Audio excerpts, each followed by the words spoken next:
Sunshine Valley Farm family, welcome back to another episode of The Farm. If you're new here, you are most welcome. Please consider subscribing if you haven't already, and also turn your notification bells on not to miss out on any episodes of The Farm. And of course, to all our returning subscribers, karibu sana. And of course, asante for being supportive of Valley Farm. Thank you for watching all our videos, sharing this with your friends and families. Thank you so much. Guys, we are back at the farm. It's an amazing day, bright day. The goats are feeding in the background, as you can see. Morning chores, morning routine has been done already, and we are planning to take these goats outside. But of course, before that, I also have my co-director on standby, who is going to say hello to you guys and also say something. Mr. Grafton. Wow. You're most welcome. Say hello to your friends out there. Hello. How are you guys? In honor of my friend from Iowa, I'm going to say bonjour, madame et monsieur. Bienvenue. Is that how they greet? Of course, why not? Okay. So guys, now we are definitely back at the farm, and I think my partner was talking about sheep. Yeah. And as I was actually coming in, I was discussing with one of our colleagues like the value of sheep, and even yesterday I was speaking to my friend from Mitiana. What's the name of his farm? BGM. Breeding farm. And he's doing a fantastic job. By the way, for those of you that want to go zero grazing, I think apart from him and our friend Amigo that are actually doing the zero grazing project, I don't see anybody else doing it anywhere near as well as those guys, especially during the rainy season. Many of you have been taking a beating with losing your animals because being exposed to worms and all this stuff. Part of the reason why we wanted to talk to you guys about sheep, for whatever the reason, especially the Dorper breed here, they are extremely, extremely resistant. I know that's not the case in America, and please don't come for me in the comment section. I can just express to you what we've experienced with that breed here with ourselves, with clients that have actually purchased from us, that have also imported that specific breed from South Africa, from Kenya. They're very happy. In terms of exposure to any parasites, I would say most people think the Dorper can only thrive in really harsh and dry environment, which they do. For whatever the reason, during the summertime, they survive. Even if they're in the bush and then there's nothing but dust and sand and one blade of what looked like it could be like dried up grass, They survive. they still survive and they maintain their body score. However, we've also experienced, we had an El Nino season last season where we literally had water on parts of this farm we never thought even existed. And believe me when I tell you, all of our Dorpers survived. And a lot of the local soldiers didn't make it to the final dance. It was really sad. We lost quite a number of the locals and the local crosses, which actually was a real, I would say, you know, it was one of those unplanned experiments that actually led me to believe personally, you guys should definitely consider sheep, particularly the Dorper. Definitely as a breed, I'm a big fan of the Damara and the Meatmaster. There's no secret there. But for those of you that think, oh, we in East Africa or people here don't eat sheep, wake up, people, because just because you're in Uganda, Uganda is filled with other folks that are currently living and working here that are not Ugandan. So in a country with over 50 million people, even if you had all the land in Western Uganda, you cannot feed 50 million people. You shouldn't be thinking about that market. You should be thinking about the market that you can manage. So if your goal is to have 100 sheep, 200-300 sheep, it's okay. Because at the end of the day, don't worry about getting the whole country. Just worry about getting your customer base. And based on the people from Canada, Germany, Italy, France, China, Russia, there's so many different nationalities here. From the UAE, as my partner mentioned, there are people that are looking for lamb, for mutton. There are people that are looking for it by the tons, by the tonnage. Exactly. And we don't have it, it's not available, so. You remember how we got some emails, I think 2 days ago, with people from UAE, and they wanted like tons per week. And of course, if you have a chance that you have a farm like that, you can definitely supply. But we cannot manage to supply. Remember, the market is really available. Most people really worry about stocking these animals right here because they fear, how am I going to sell? And even I think someone also commented in our last video, you guys never talk about the market. You guys encourage us to start, yeah, maintain all this, but where is the market? The market is available, and the market is just too much. Everyone is looking for this because we get emails. We've told you over and over again that we get emails from people not only in Uganda but also outside Uganda, and they want us to supply for them lamb, they want us to supply for them goat, they want to supply beef as well. So don't look at the local market, but also look at the international market, as long as you're doing everything in the right basis. Then again, of course, most people have been asking us more about the difference between the meat masters That's a tongue twister. the meat masters and the dopers, because they're really confused. You know, this is something that is really new. Most Ugandans have not really invested so much on the meat masters at the moment. And of course, Grafton, when you're in South Africa, when I shared some of the clips about meat masters and the dopers, most people were like, which kind of sheep are those? Even when we bought these ones right here, even the staff were really worried. They were like, what kind of sheep are these? They look so giant. Where did you get them from? Yeah. So Grafton, I think you're in the better position to educate our friends out there, especially the ones in East Africa, in Uganda, about the meat masters and also the dopers, of course, and the local sheep. And you can definitely cross them. Yeah, you know what, guys? That's actually, thank you for that question. I'll try my best to unpack that off the top of my head. There's no script, there's no crib notes. This is just based on what I know from being around the breeds itself. The Dorper as a breed itself, the Dorper in terms of meat is essentially the boar, right? And if you were to compare it with a chicken, it would be considered the broiler, right? Okay. They grow, the growth rate is extremely fast.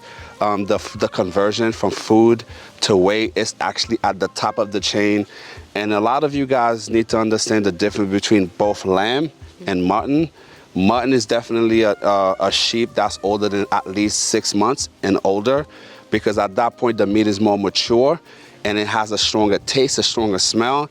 If you're from the UK, if you're from Canada, if you're from the US, you definitely know the difference between lamb and mutton.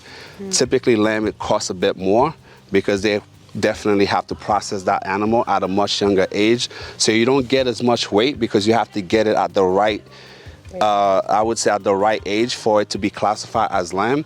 So if you want to go into meat production with sheep, the Dorper is definitely one of your best options. But I've always been a big fan of the Meat Master, and it has that name for a reason. It actually pack on weight just as fast, some say a bit faster than the Dorper. But it's a matter of preference. Just like some people like the classic Dorper with the black head and the white body. Now the craze is the Dorper that's all white. You know, that's your option, that's your choice. But for me, you can't go wrong with either or, especially for the following reasons. If you don't have the time, if you're still juggling your career as you're transitioning into becoming a farmer or going into farming as a whole, you definitely want to consider sheep. But many of you typically go poultry and you get your clocks clean and then you come to goats. And then at some point, you know you should come to sheep, but you're not quite sure who's doing it on a large scale. My fellow Ugandans, especially here, I'm speaking to you. I wish I had a close-up into the camera. You guys need to wake up and understand sometimes you have to be a leader. Sometimes you have to be the one to set the market. You can't always walk into a ready-made situation. Sheep, whether you want to go into agriculture, whether you want to grow into forestry, there will never be a perfect situation. And sometimes you have to be the first one to come onto the field, show the people what you have, and create your market. And if you do that, you become the market leader.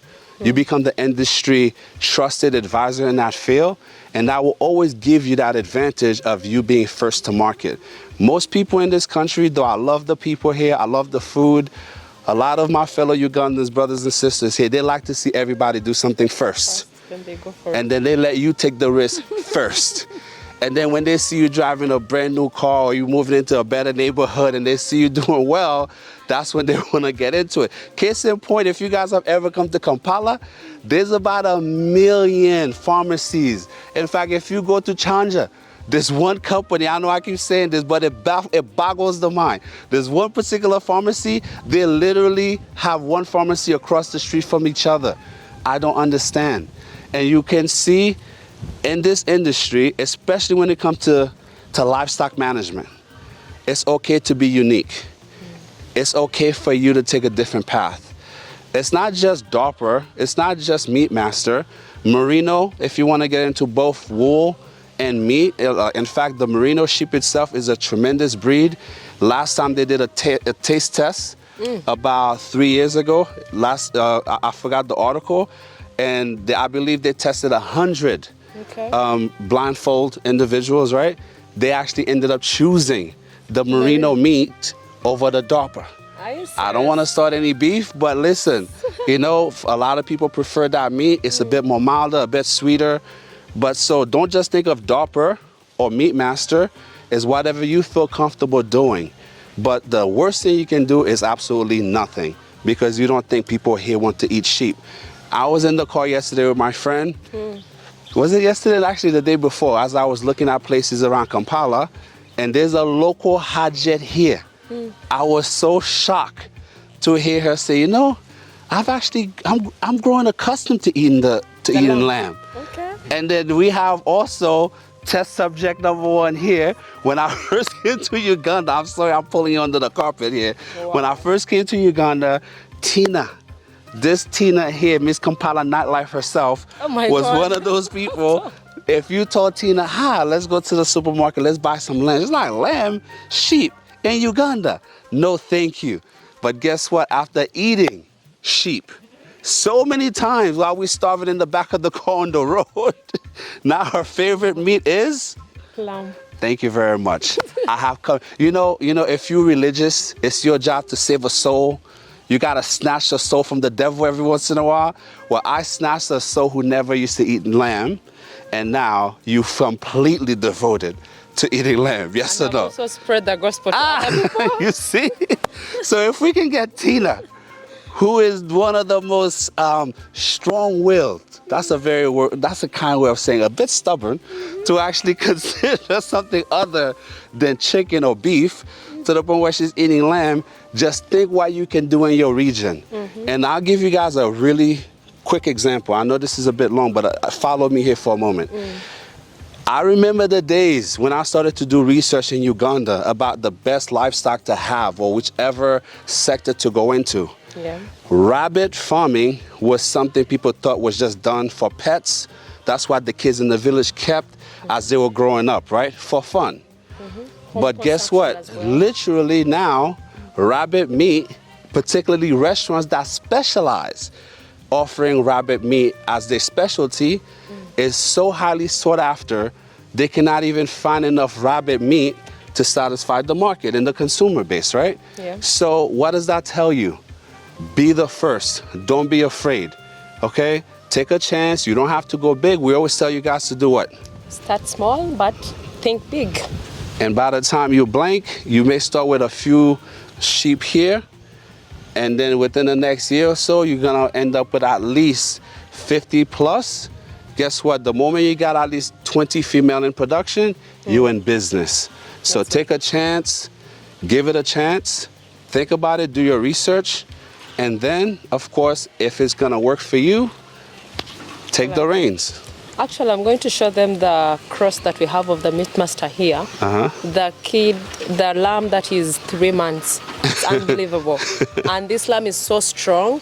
I remember it was still with the little lambs, but it was really growing even faster than the rest of them. Started bullying the other ones, even the ones that were really, you know, older than the lamb that we had here. But I'm going to show you guys so that you can see actually the difference and what we are really talking about here. And of course, if you're going to purchase this sheep, go to reputable farms as well. You don't go to any other market, open markets, because most people go to the markets and purchase this and take to their farms, and they don't survive. Because most people, when they take to the market, they have problems. They never bring their best. Yes, they never bring the best. Some, of course, if you're lucky enough, if maybe someone is struggling with finances and takes to the market, then you're lucky. But most cases, they take the ones that are really sick. So do not make a mistake to go to a market and purchase.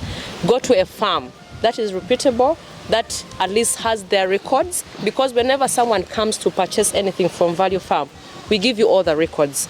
The production, vaccinations, everything like that, so that you know that you're taking something that is really good for you, so that you're going to breed and you're going to do something better for yourself as well. Because breeding, that is where you're going to get your money back from what you have really invested at your farm.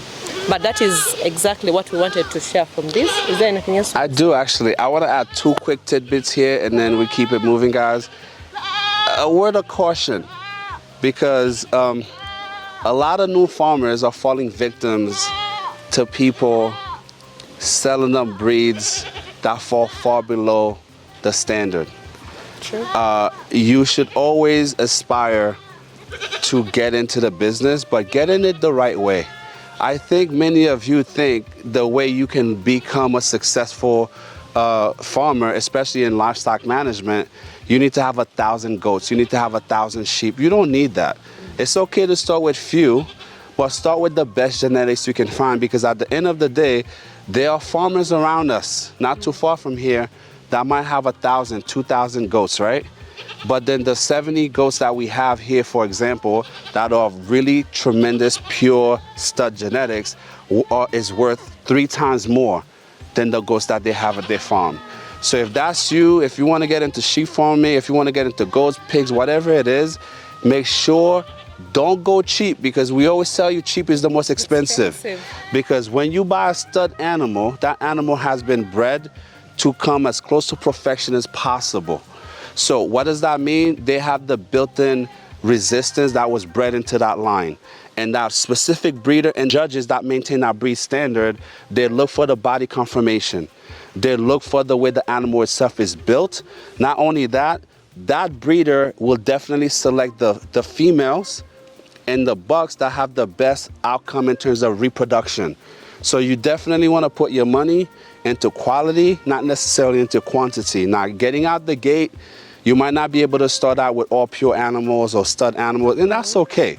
You start with what you can, but make sure you're having your plan and aspiration to actually keep improving your genetics as you go along, because many people who start with the lowest possible quality find themselves behind the 8 ball, where it might take you 7 years to catch up. You know, if you had started with fewer animals but of better quality. You know, so that's pretty much it. Thank you so much, Grafton. I really appreciate that, because this was one of the videos I told you that you're supposed to come and address, and you've done it. Thank you so much. I really appreciate it. And of course, to all our viewers out there, if you haven't checked out our social media platform, please go to Instagram. It is Value Farm UG. Facebook is Value Farm. TikTok is also Value Farm. Go see behind the scenes, go and get some inspiration as well, so that you can learn something from there. But if you've watched this video up to this point, please give us a thumbs up. And do not forget to tell a friend to tell a friend. Till next time. Au revoir. Bye.